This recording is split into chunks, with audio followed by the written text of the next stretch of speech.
Although great perfection is timeless and infinite, without fixed depth or extent, to claim that it is unfathomable is a fool's attitude.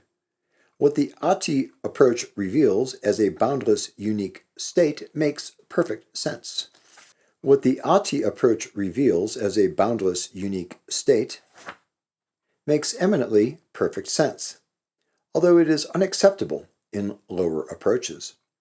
The usual order of things is reversed within the single sphere of being, and so hope and fear concerning the fruition are cut through, a state equal to space. So vast, so supreme, the enlightened mind of victorious ones is equal to space. There is no renunciation or attainment, the expanse of the single sphere. This is timeless freedom. It is irrelevant whether or not one has realization. A yogin is content on the path equal to space, with nothing needing to be done. This timelessly awakened awareness that entails no object does not wander in samsara, for it is beyond all basis for confusion. No one at all is confused, for there is no context for confusion. Everything lies within the scope of the basic space of phenomena, a single lucid expanse. With no time frame, the spaciousness is equal to space itself. Samsara is primordially pure, a timeless and spontaneously present state of utter relaxation. Continuing with the precious treasury of the basic space of phenomena, Longchenpa, we continue. This is Darren Littlejohn. Welcome to the 12-Step Buddhist Podcast, episode 110, Appreciating the Now, How to Train Our Minds to Feel Better. It's well understood in the recovery community that an attitude of gratitude is a potent antidote to much of what ails us addicts in recovery. We all know how to make our gratitude lists, but how do Buddhists in recovery use the Dharma teachings to further explore the medicine of true appreciation? Well, we might begin with our basic breathing. We call it often in yoga the releasing breath. Inhale. Fill up completely, leave the throat loose. Let it go, don't push it. Exhale. Linger in empty space. Let's do it one more time.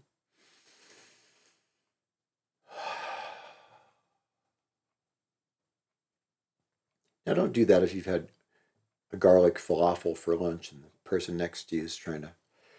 We inhale and we exhale. We let it go. Pause and notice without any effort whatsoever. We pay homage, we find appreciation for the teachings of the Buddha. We understand that, well, there are Four Noble Truths, there's an Eightfold Path, there's some stuff called karma, there's a deal called samsara, everything's impermanent and interdependent. We relinquish all resistance to experience as it is. Easier said than done. We can do it for just a moment. Let's try it now. Breathe in and let her go. It's really in the do nothing. As Longchenpa mentioned, do nothing. It's really not in the doing, but it's in the doing nothing that we can find some sense of release from the chains that bind us. The bondage of self that we talk about in the third step of the AA Big Book. Release the fetters, the clinging, the desperation. So we can pay homage having some awareness of what's going on in Buddhism. We can pay homage by putting our palms together and saying, for the benefit of all beings, may I achieve a total realization. I take refuge in the Buddha, the doctor, I take refuge in the Dharma, the medicine, I take refuge in the Sangha, the nurses, the teacher, the teaching, and the community. So paying homage and having respect for the teaching, coming in that way. This is a basic practice structure, basic delivery of commentary structure. They always, in the Tantras, they always begin with homage to the root lineage. So if we have a root lineage, we can pay homage to that, but we can just pay homage for, a higher power, a matter of grace. Pay homage to it, just be humble. And an intention, well, the more we know about Dharma, the more we know about Buddhism, the more we learn about it, the more we understand that intention is everything. Intention sets the ball in motion. And the more we learn about the Dharma, we can understand how important our intention how important our intention is, but what the core basic root of compassion is around it. Because as we understand life is suffering, that all beings are going through it, we understand that most beings don't know that we're spiraling, and we're creating and manufacturing our own misery. And we know something in the Dharma. It's called the Four Noble Truths. It's a noble knowledge. It's a higher knowledge. It's an advanced, sophisticated, contemplative, yogi, monk, practitioner kind of knowledge. So with that intention, like with that knowledge, we set our intention, right? Well, with the knowledge that all beings suffer, we set that intention to help all beings not suffer, or really free all beings as Buddhas. Let's not make a mistake. Buddha is the goal. And we might think, oh, well, I'm not qualified, or I have this or that, or I don't even know what that means. Well, think of it like this. The realization of total Buddha is absolutely no suffering. Absolutely. Absolutely all good. Absolutely peace and ease. All right, so have an inhale. Let the tension go. Float on a soft pillow cloud in that sense of peace and ease. Let the cloud go. Let it all dissolve into empty space. One more time. Inhale. On the exhale, let it go.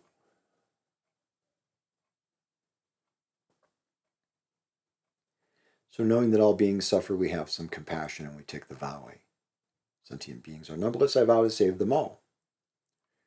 We do our practice with feeling. Okay, so here's where we come in with our feeling. If our practice is dry and boring and dull, stupid, boring, and glum, as they say in the AA Big Book, then what kind of result are we going to get?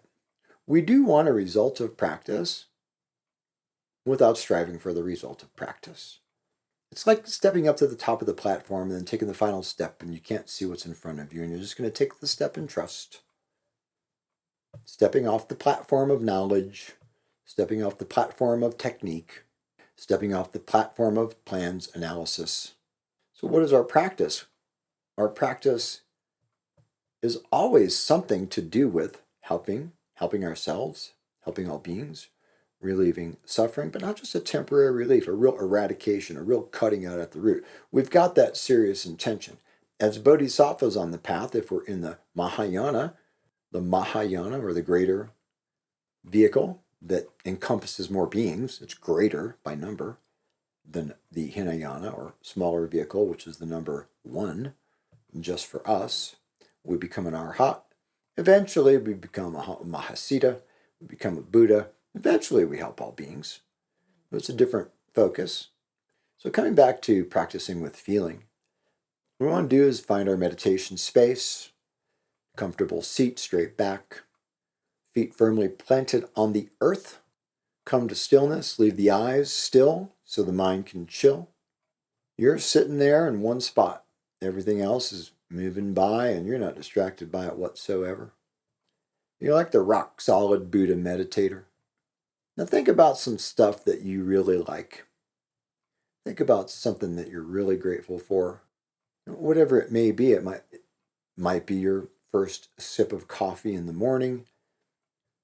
Could be, maybe should be your sobriety. We can have our own gratitude lists. What we want to do in this one is find one of these or a couple of them, a couple of people, a couple of beautiful moments in life, a couple of benefits, things that we enjoy experiencing on a daily basis. I'm appreciative. So it's not just I'm grateful for, but it's a feeling of appreciation. So in our meditation position of stillness, we arouse appreciation, stir it up, and let it permeate. Allow the feeling that you have in your body. So it takes a little bit of skill and awareness in meditation, getting still to notice the body. We have to not fidget. Let the body be still so the mind can chill. A great way to do that is to inhale, release, ain't nothing, ain't no thing. And let that feeling of appreciation, just really that, wow, I really appreciated being warm this morning when my roommate turned on the heat and warmed up the living room. Boy, did I appreciate that. I just love that feeling. So here you can give yourself permission. This is the trick. You can give yourself permission to feel this feeling and let this feeling pervade and permeate and spread throughout your body. And if it starts to fade, you can come up with another appreciative thing. Oh, I appreciate the taste of a nice ice cold Coca-Cola in the middle of summer, or after you did a bunch of yard work and you just take a nice inhale, a little sip of Coke. Don't have too much Coke or you'll burp. Only have just enough Coke that you don't burp. I always burp because I'm like, I want it all, I'm going to drink it all. Because I'm an addict, going for it, always going. But what is the appreciation? What does it feel like in your body? I let it be there. Let yourself, allow yourself, give yourself permission, give yourself instruction to train in the feeling of appreciation.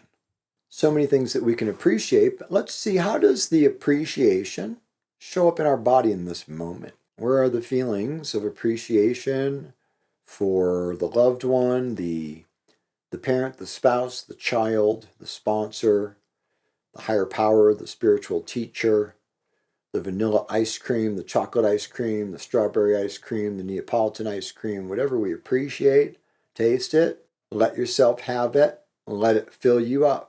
Bring in another one. Okay, this is cumulative. This is what Igor taught us in this meditation recently. You can always check out Igor Birkin on my podcast website here for the 12-Step Buddhist podcast. That is podcast.compassionaterecovery.us.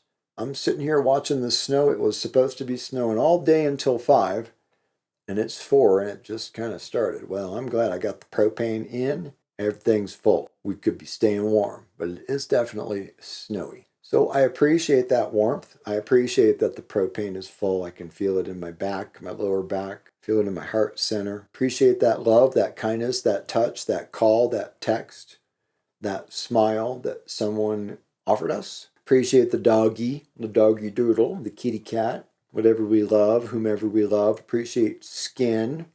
Where would we be without skin?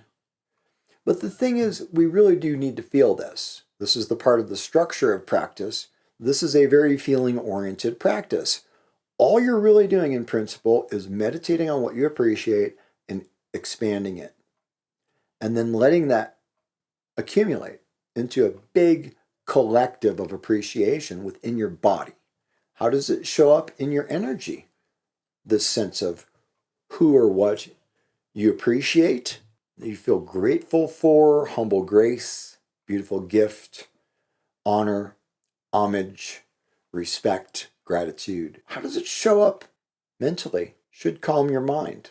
When we think about something we appreciate, like a nice big Thanksgiving dinner or what have you, happy holidays, y'all, it calms us down. We're just bringing this in, and we've got a big, unlimited bucket of appreciation that we can add stuff to, and it stays with us. We train our nervous system to feel this way. We train ourselves to self-regulate, self-soothe. Anyone knows some DBT, dialectical behavioral therapy? Self-soothing is a really big deal. Learning how to self-soothe is a great part of self-compassion. So this is an easy meditation to do. Just anytime you want, you can just put your hand on your heart, have an inhale. I appreciate you, say to yourself, exhale. I appreciate all the hard work you put into your recovery, into your study of Dharma practice, into your compassion. I really appreciate you, sober self. I really appreciate you, spiritual self. You see, I really appreciate you, all the other scattered parts of self. Come on home. Let's come into the dining room, invite everybody in. All the aspects of self, all the parts, broken, unbroken, we're all together now. So in a sense of appreciation for all these parts of ourselves and for who we are, we'll close the show today. I want you to buy a copy of the 12-Step Buddhist for somebody that you love. You can get it on Amazon, Simon & Schuster, Barnes & Noble, Powell's Books, etc., Walmart. And you can go to podcast.compassionaterecovery.us for show notes, links, a lot of different teachings, stuff we've gone over, every episode, the whole episode archive.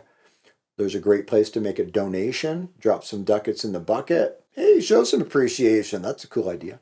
Alrighty, well, trying to get consistent and steady on the weeklies. I have had a tumultuous several months, but working on a plan. I'm going one step at a time, one day at a time, one breath at a time. I'm going to see y'all again next week. I will be after my birthday, 12/4/97, 26 years without a drink of alcohol and all these other addictive things. We'll talk about that in more detail then. Looking forward to it. Stay warm, stay dry, stay safe. Peace out and namaste.